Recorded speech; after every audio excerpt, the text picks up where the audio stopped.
नमस्कार, स्वागत है आपका कबीर न्यूज़ पे। मैं हूँ जितेंद्र। कानपुर में गलियों गलियों में हुनर है, हुनरबाज बसते हैं, टैलेंटबाज बसते हैं। यहाँ पर हर एक व्यक्ति कलाकार है। आप देखिए आके यहाँ पर कानपुर की गलियों में तो आपको हर व्यक्ति कलाकार मिलेगा। किसी की आवाज़ में जादू है तो किसी के पैर थिरकते हैं तो समा बांध देते हैं। हमारी नज़र पड़ी है आप पर। जब हम यहाँ से मदराज से होते हुए मदराज रोड पर निकल रहे थे तो आप यहाँ पर अपनी मधुर आवाज़ से समा बांधे हुए थे और नज़र पड़ती है यहाँ पर तो म्यूजिकल सिंगर हैं आप, वीरेंद्र वर्मा जी।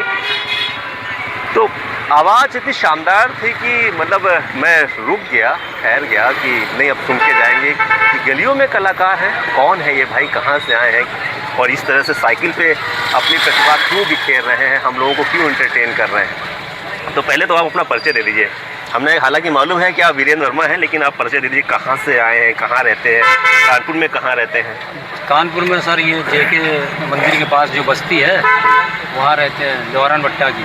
लोहारन भट्टा में रहते हैं। हाँ। अच्छा, वैसे मूर्ता कहाँ के रहने वाले हैं? मूर्ता जालौन तरफ। जालौन की तरफ रहने वाले। अरे बाबा बढ़िया। तो ये साइकिल पे आप, दिल्ली का कल्चर है ये जी। आप कानपुर में इसका प्रयोग कर रहे हैं, तो कब से इसी तरह साइकिल पे आप बैठ के गा रहे हैं? यहाँ हम ये जब ये लॉकडाउन हुआ है तब से गा रहे हैं। लॉकडाउन के समय? हाँ, लॉकडाउन से के बाद मतलब गाना शुरू किया। अच्छा, तो लॉकडाउन से पहले आप क्या करते थे? पहले क्या थे, बहुत पहले भी हमने ऑर्केस्ट्रा थोड़ा बहुत गाया। उसके बाद उससे रोटी सिंगिंग से रोटी नहीं चलती। और उसके बाद कई साल तो हमने पुट्टी उट्टी का काम, जैसे कि दीवालों का काम, पेंटर, उसका काम करते रहे। आपने पुट्टी का काम किया, हाँ। ऑर्केस्ट्रा में काम किया, हाँ। गाना गाया। हाँ। लॉकडाउन के बाद आप इस वाले स्ट्रक्चर पे आए, इस वाले तरीके पे आए हुए हैं ना। तो आप कह रहे हैं कि गाने से रोटी नहीं चलती है, तो अब चल रही है?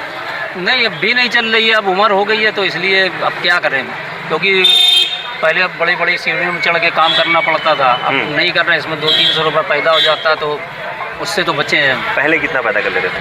पहले वही मजदूरी जो चल रही 400-500 जो चल रही आज भी। हाँ। तो पहले और कम चलती थी, क्या 400 रुपये थी, 350-400 रुपये। तो यहाँ पे 200-300 रुपये का हो जाता, कभी नहीं होता, ये होता है। आपका आवाज़ बहुत प्यारा, बहुत अच्छी आवाज़ है। आप किसी से सीखा है क्या ये संगीत आपने, या अपने मन से गॉड गिफ्टेड शुरू? श्योर गॉड गिफ्टेड है। हाँ। कब से गा रहे हैं? मतलब हम ये करेंगे, बचपन से गाना शुरू किया? बचपन से गा रहे हैं आप? ओहो।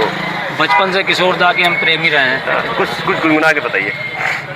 तो माइक से गुनगुना के? हाँ, माइक से गुनगुना दीजिए, 2 लाइनें गुनगुना दीजिए पूरी। तूने क्या किया,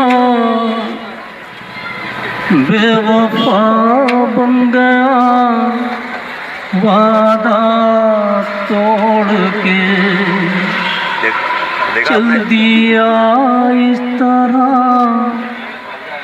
राहों में तू मुझे पीछे छोड़ के आगे तू निकल गया, साथी तू बदल गया, तोड़ी दोस्ती ये दोस्ती बहुत बढ़िया। हम नहीं तोड़ेंगे, बहुत तोड़ेंगे दम मगर तेरा साथ ना छोड़ेंगे।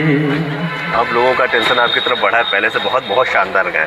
तो इससे घर परिवार जैसे ही चल रहा है। कितने हैं बच्चे? हमारे बच्चे हैं 4 बच्चे हैं। कुछ पढ़ाई लिखाई करते हैं कि ऐसे ही? नहीं, इतना क्या ही थे, नहीं कमा पाते थे, पढ़ लिखा, लेकिन बड़े हैं क्या? क्या एज क्या बड़े हैं? ये छोटे हैं, 2 छोटे हैं। एक बड़ा, एक लड़की की शादी कर दी, एक लड़के की कर दी है, 2 बाकी छोटे हैं। अभी हैं छोटे। हाँ। तो ये वीरेंद्र भाई हैं। और आप इसके अलावा और कहाँ पे अपना? इसके अलावा ये स्वरूप नगर में दा चाट चौराहे के पास। स्वरूप नगर में? अच्छा। हाँ। और फिक्स टाइम है आपका? फिक्स टाइम ये है कि यहाँ पे हम यहाँ का क्या फिक्स टाइम है? कभी यहाँ मद्रास की तरफ अगर आए आप 1-1:30 बजे 2 बजे आ जाते हैं, 5 बजे चले जाते हैं, 2-3 घंटे। फिर शाम को मद्रास के पास 1-2 बजे से 5 बजे तक आप यहाँ रहते हैं? यहाँ रहते हैं। फिर उसके बाद दा चाट चौराहे चले जाते हैं। ओके, फिर उसके बाद 9 बजे तक 10 बजे तक घर आ जाते हैं। घर आ जाते हैं। अच्छा, केवल आप यही प्रस्तुति करते हैं? मान लीजिए आज के बाद वीडियो चल जाता है या आपकी ख्याति होती है, हालांकि आपके और इंटरव्यू हो चुके हैं, ऐसा नहीं कि नहीं हुए, तो कोई आपको बुलाना चाहे घर पे बर्थडे पार्टी पे, तो इस तरह की भी आप जा सकते हैं वहाँ पे एंटरटेन करने के लिए? हाँ, लोग बुलाते हैं, बुलाते हैं। तो 3 जगह आपकी प्रस्तुति है, एक तो मद्रास पे है और दूसरे द चाट स्वरूपनगर में है और रैना मार्केट में। आप 1 बजे के आसपास यहाँ आ जाते हैं, इसके बाद 5 बजे तक रहते हैं, 5 बजे के बाद वहाँ पर जाते हैं, द चाट के पास जाते हैं और रैना मार्केट चले जाते हैं। तो एक साइकिल पर प्रतिभा है, प्रतिभा को सपोर्ट करना हम सब कानपुरियों का एक धर्म समझ सकते हैं। तो कभी भी इधर से अगर आ रहे हो तो हुनरबाज को सपोर्ट करना मत भूलिए, टैलेंटबाज को सपोर्ट करना मत भूलिए, मतलब वीरेंद्र वर्मा जी को सपोर्ट करना मत भूलिएगा। और कभी भी निकले टाइमिंग का याद रखिए, 1 से 5 यहाँ रहेंगे, द चाट पे 5 बजे के बाद मिलेंगे। तो थोड़ा थोड़ा करके अगर सपोर्ट करेंगे तो इनके लिए फ़ायदा हो जाएगा और ऐसे हुनरबाजों को इस तरीके से रोड पे नहीं आना पड़ेगा, इनकी कला का सम्मान होगा। शुक्रिया हमें देखने।